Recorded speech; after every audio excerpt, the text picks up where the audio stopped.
¿Qué tal? ¿Cómo están, amigos y amigas de esta comunidad? Como siempre, un gusto, como siempre, un placer. Ricardo Salinas Pliego, Ciro Gómez Leiva, dos personajes de los medios de comunicación que en los últimos días han sido noticia. Salinas Pliego por estas diferencias con la presidenta Claudia Sheinbaum, por esta supuesta propuesta de negociación o de diálogo que ya fue bateada, por cierto, por la primera mandataria, y Gómez Leiva por esa pues por ese coraje, rencor que le tiene al presidente Andrés Manuel López Obrador durante la presentación de una charla de su libro en donde abordaba de su atentado, habló de López Obrador mandándolo al diablo, en fin. Voy a platicar de estos dos temas con mi querido Jonathan Pérez. Él, usted lo sabe perfectamente, gran periodista de Capital 21, aunque usted no lo vea, es uno de sus grandes proyectos. Revolución 3.0, por supuesto, también, y a quien le agradezco muchísimo que esté con nosotros. Jonathan, ¿cómo estás? Mi querido Jesús, siempre es un gusto y me siento en casa cuando estoy contigo en tu hermoso espacio y con tu hermosa audiencia. Gracias por invitarme. Gracias, querido. Claro que es tu casa en todos los momentos y en todo instante. Oye, pues yo lo primero que te preguntaría es, o te pediría esa lectura. ¿Cómo ves estos tipos de personajes? ¿Cómo los vas entendiendo? ¿Cómo los vas leyendo a cada uno de ellos? Oye. Pues son dos personajes que son interesantes ver un poco el contexto. Por ejemplo, en el caso de Salinas Pliego, es un contexto que tenemos que situarlo en cómo se formó la oligarquía mexicana. Es decir, es sintomático el comportamiento de Salinas Pliego con la manera en la que nace la oligarquía mexicana, en cómo se empoderan. Andrés Manuel decía los amos y señores de México, ¿no? Cómo se formó esos amos, cómo nacieron esos amos y señores de México. Y creo que ahora el coraje que tiene Salinas Pliego tiene que ver mucho con eso, porque él pensó que con Andrés Manuel iba a poder, por su amistad, ¿no? Que las amistades para este tipo de personas es traficantes de influencias, no hay otra forma de decirlo. La amistad la ocupan para traficar influencias y para sacar ganancia, en este caso ganancia del Estado. Salinas Pliego es un personaje que toda su vida, durante toda su vida, ha sacado ventaja del Estado, ha sacado ventaja de los recursos públicos, ha sacado ventaja de las empresas del Estado, de las concesiones del Estado y también de los favores y de los privilegios que daba ser parte de esa camarilla que estaba repartida o a la cual se le repartió prácticamente el país y se devoraron el país y se devoraron la patria. Entonces él pensó que con Andrés Manuel había, porque le dio algunas entrevistas, no sé si tú te acuerdes, poca gente se acuerda, pero en el momento más fuerte de la Guerra Sucia que sí existió en la pasada, y bueno, más bien en la campaña de 2018, Andrés Manuel fue atacado por muchos medios y hubo uno en particular que no lo atacó tanto. Incluso le dio entrevista. Javier Alatorre fue al departamento en donde vivía Andrés Manuel, con sus hijos, con su esposa, y fue como muy, digamos, muy bueno, hasta cariñoso con Andrés Manuel, ¿no? Y eso, Salinas Pliego pensó que iba a tener un fruto en el gobierno en el momento en el que no le cobrara los impuestos que debía, y que hay que decirlo, son impuestos que dejó de pagar desde Felipe Calderón, estamos hablando ya de mucho tiempo atrás.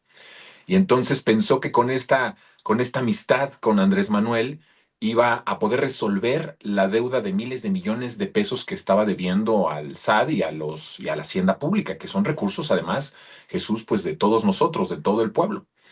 Y utilizó a Andrés Manuel, lo trató bien en algún momento, de hecho en los primeros años de su sexenio fue digamos, sus espacios hasta benevolente con Andrés Manuel, y esto tenía ese objetivo y ese propósito, porque estos personajes están acostumbrados justamente a sacar provecho de las amistades.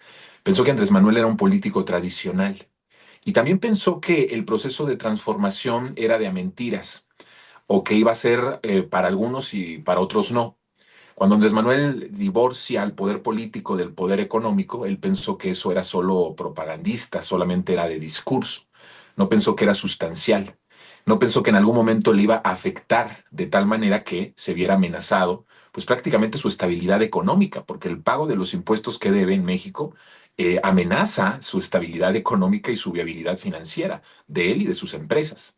Entonces, es el típico oligarca que acostumbrado a estos favores, a ser dueños del país, pensaron que podían doblar al Estado, que podían doblar al Poder Judicial, que sí lo doblaron por tanto tiempo, porque todos los juicios, el SAT hacía su trabajo prácticamente creo que desde Calderón. Pero cuando llegaba y él ponía amparos y ponía ahí algunos, pues sí, los amparos ante el Poder Judicial, pues iban atrasando, se iban atrasando, y entonces era un personaje que doblaba al Estado, doblaba al Poder Judicial. Y cuando hablo de doblar al Estado, no sé si tú te acuerdes, pero Salinas Pliego, evidentemente, por ejemplo, ADN 40, que ahora se convirtió en ADN Noticias, pues fue totalmente ilegal.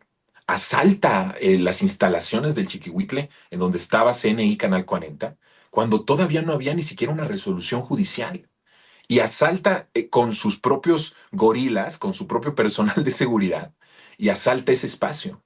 Y el gobierno, cuando se le pregunta en tiempos de Fox, Fox dice esa célebre frase que se queda para la historia del ¿y yo por qué? ¿No? Entonces vemos cómo sí doblaba al Estado, doblaba y controlaba y sometía al Poder Judicial. Y cuando llegan estos tiempos con Andrés Manuel, en los tiempos de la Cuarta Transformación, pues se topa con pared, y entonces se da cuenta que va en serio el pago de los impuestos, que en México se empezaba a establecer un Estado de Derecho, y que él pues tenía que pagar lo que tenía que pagar, que podían ser amigos y que podían convivir, pero eso no lo iba a librar del pago de los impuestos, porque el dinero que él debía, pues no era dinero que le debiera a Andrés Manuel, era dinero que le debía al pueblo, era dinero que le debe a la hacienda pública. Y entonces ahí empieza en realidad el quiebre, porque él pensaba, y lo dijo incluso en un podcast, en una entrevista que le hacen, él, esto que te estoy diciendo no es política ficción, no es que yo esté interpretando, en realidad él dice eso. Dice, yo esperaba que porque éramos amigos y que habíamos llegado a un trato. Pero nunca presentó el trato, nunca presentó el documento, simplemente lo dijo así, porque sí pensaba que esa amistad con Andrés Manuel, o esa supuesta amistad, lo iba a librar del pago de los impuestos. Estamos viendo la caída de los grupos oligárquicos, una correlación de fuerzas distintas, Jesús, que es muy sana para la vida democrática, el Estado de Derecho de nuestro país, en donde estos personajes a los que les fueron entregados prácticamente el país y que se lo devoraron, ahora van a tener que, por lo menos en lo más básico, pagar los impuestos que deben. Y eso a mí me parece que es algo muy sano para todos. Habla de una nueva correlación de fuerzas, habla de que la democracia tiene una repercusión directa incluso en el término de los privilegios de unos cuantos. Y eso es muy bueno para el pueblo. Esto que está sucediendo en el país es algo verdaderamente bueno, es sano, y creo que se estaba de nuevo poniendo unas reglas distintas, de tal forma que nunca más un grupo de potentados, por muy poderosos que estos sean económicamente, si se sientan con el derecho de someter al pueblo, a las instituciones, al Estado o a los poderes del Estado, ¿no? Y entonces se termina la fiesta, se termina la pachanga de los grupos oligárquicos. Y eso es algo que va a tener sus consecuencias, por un lado, y por el otro, es beneficioso para el pueblo el que ya haya una correlación distinta de fuerzas, en donde pues ya no se burlen más de nosotros, ya no nos asalten y ya no nos violen de la forma en la que lo hacían, con toda la autoridad, con toda la posición de hacerlo y con toda, pues digamos, la complacencia, ¿no? De los que tenían que cobrarle los impuestos, que en este caso es el Estado. Oye, ¿tú ves algún tipo de salvavidas político de Salinas Pliego en todo este movimiento que ha hecho, que ha anunciado? ¿Tú crees que tenga algún tipo de forma para presionar al Estado nuevamente, o por lo menos tratar de convertirse en una especie, pues, de candidato opositor o líder de la oposición? Qué interesante, porque yo veo a Salinas Pliego con no le llamaría movimiento, al menos creo que podemos hablar de una convocatoria, y al menos la convocatoria de Salinas Pliego creo que es la más honesta en 7 años, de toda la oposición, o sea, de la oposición política, de la oposición mediática. Creo que él sí es una persona que abiertamente se ve, y lo vemos en las redes, como desprecia a los pobres, desprecia al pueblo, desprecia a las mujeres, es violento, es misógino, es machista, es un violentador, eh, y creo que es una persona que tiene la legitimidad para convocar a la derecha en México. lo que sea que esto represente, no sé cuánto pueda representar en cuestión social. Sin duda que existe, ¿eh? Sin duda que hay personas que apoyarían o apoyan a Salinas Pliego, no sé cuánto en número sea, debe de ser menos del 20% del país, pero creo que es una convocatoria honesta en el sentido de que por fin no es alguien que quiera imitar ser de izquierda o progresista.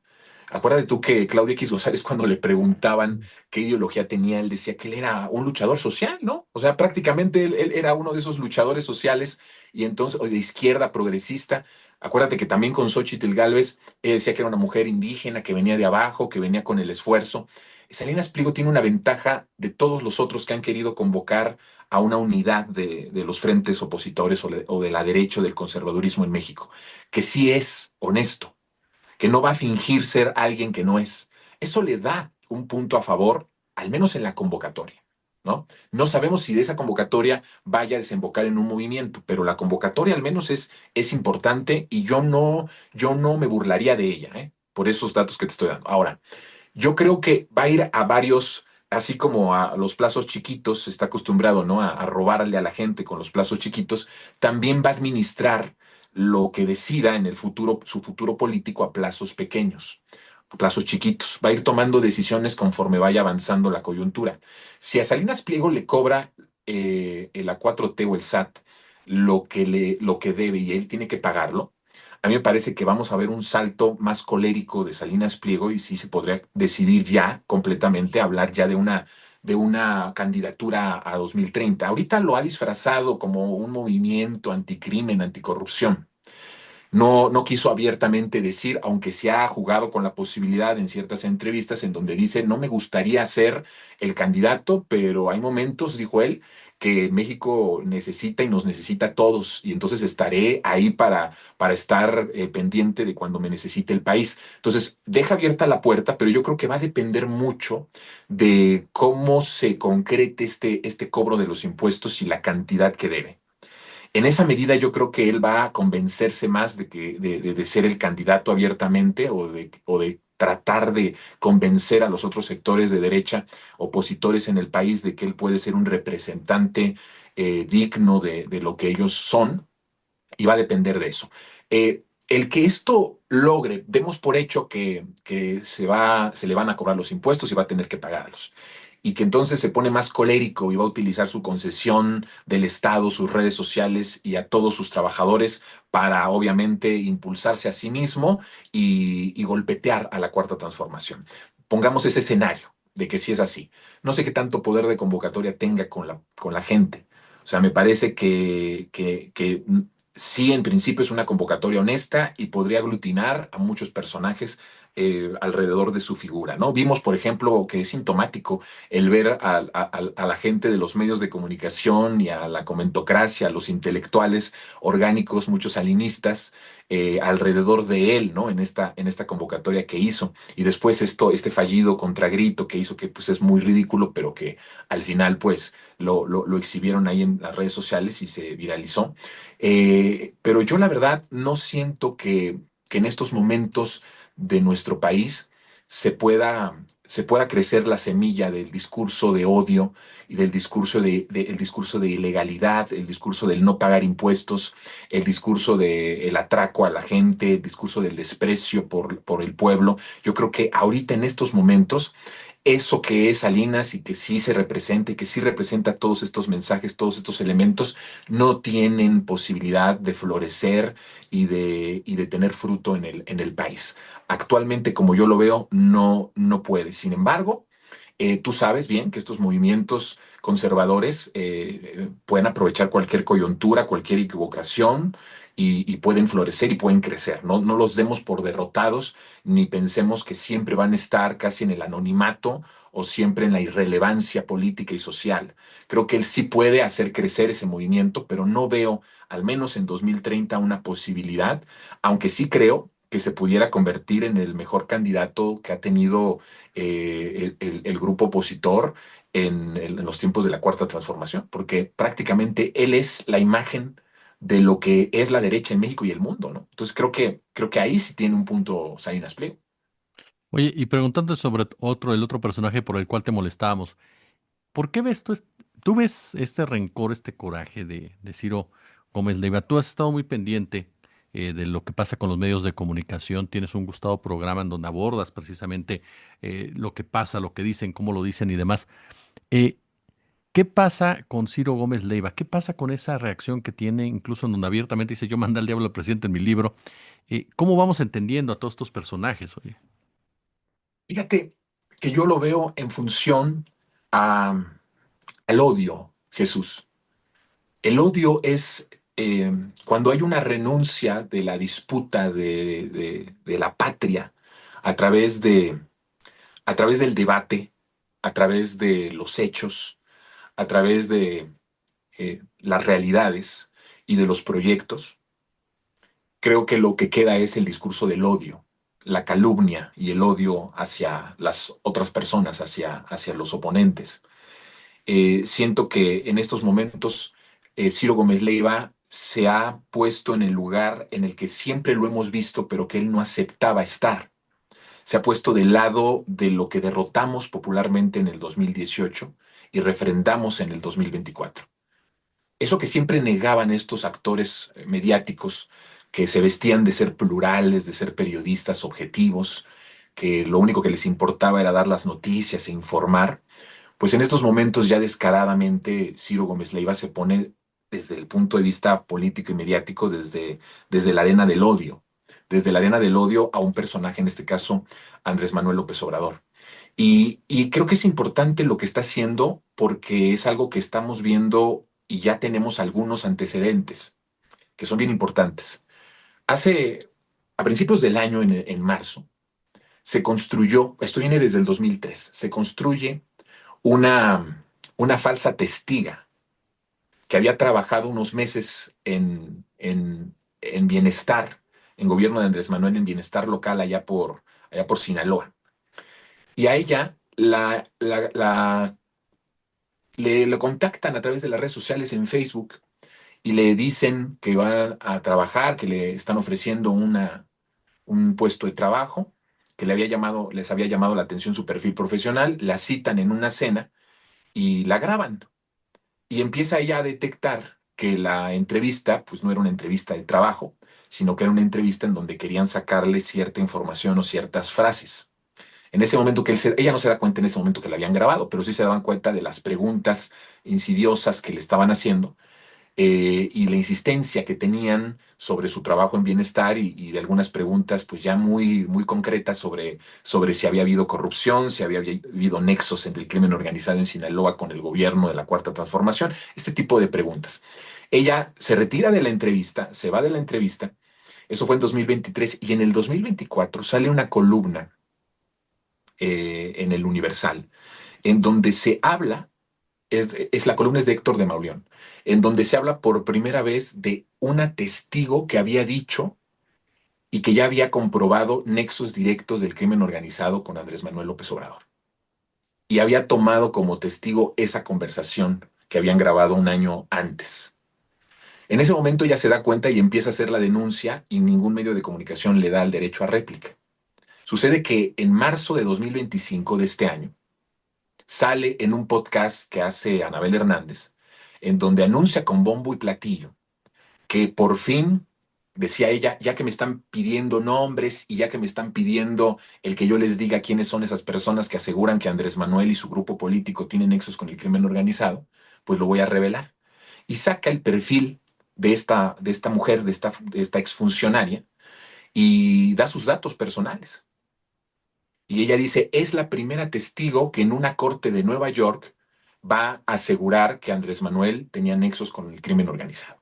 Cuando ella escucha este podcast, pues dice, esto no puede ser así, y empieza a buscar derecho de réplica. Aristegui le da el derecho de réplica. Es el primer derecho de réplica que le dan en los medios, y ahí habla y va desmintiendo todo esto.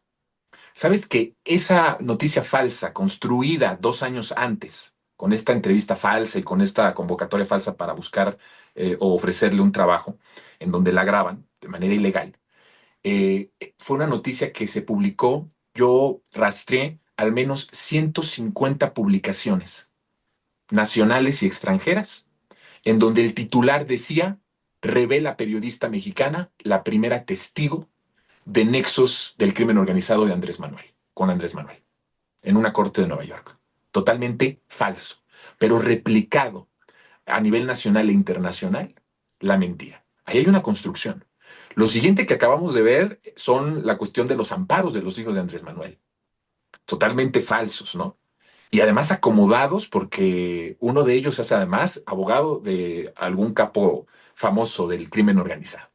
Totalmente una construcción, después publicada como una nota exclusiva, replicada en los medios de comunicación todos, radio, televisión, prensa escrita, redes sociales. El daño ya está hecho. Lo que buscaban era decir, ah, mira, no que no debían, no que nada teme el que nada debe, y entonces pues estos ya se ampararon, lo que los hace per se delincuentes, ¿no? O personas que están en peligro de que les encuentren sus mafias y sus mañas. Y ahora veo con lo de Ciro algo muy parecido. Utilizar la narrativa, la posverdad y la desgracia de un atentado que todo mundo, nadie podría alegrarse de un atentado en contra de nadie, de una persona, sea periodista o no sea periodista, pero en este caso pues de un periodista, nadie se alegra de eso. Tampoco ponemos en duda que haya existido o que haya sido un montaje, aunque hay muchas dudas de muchas personas sobre esto, no tenemos las pruebas para decirlo. Nadie pone en duda eso. Pero el utilizar la desgracia para un golpeteo político, claro, definido, en donde lo que ahora se busca con este libro y con esta narrativa y con estas entrevistas y con estas frases, hacer pensar que quien lo mandó a matar fue Andrés Manuel, me parece de las cosas más ruines y viles y despreciables del periodismo en nuestro país. Entonces, todo esto que te acabo de contar, y con este personaje de Ciro Gómez Leiva, están tratando de impulsar la narrativa de que Andrés Manuel prácticamente es el que inicia el crimen organizado en el país, que Andrés Manuel y su familia son los peores criminales del país en la historia, y de que Andrés Manuel además fue un presidente que mandó a matar periodistas, pero que falló.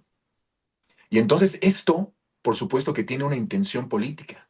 Por eso decía yo que Ciro Gómez Leiva ha tomado ya una postura muy clara, que además hay que celebrarla, de ponerse en el lugar que le corresponde, en el que siempre nosotros lo hemos situado y siempre nosotros lo hemos ubicado. Y por fin ahora ya, por si había dudas, se pone en ese espectro, en ese espacio.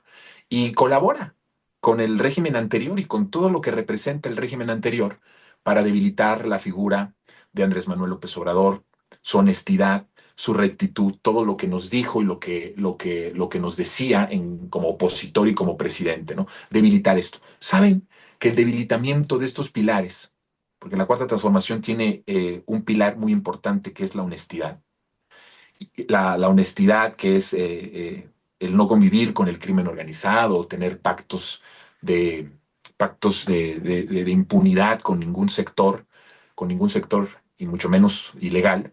Saben que debilitando esta imagen de honestidad, de rectitud, buscarán una oportunidad de debilitar el proceso de transformación. ¿Para qué? Con la única intención de volver a saltar el poder ellos mismos, de volver a contar con sus privilegios, de volver a contar con el presupuesto público y de volver a contar con la importancia que en los sexenios pasados tuvieron los medios de comunicación.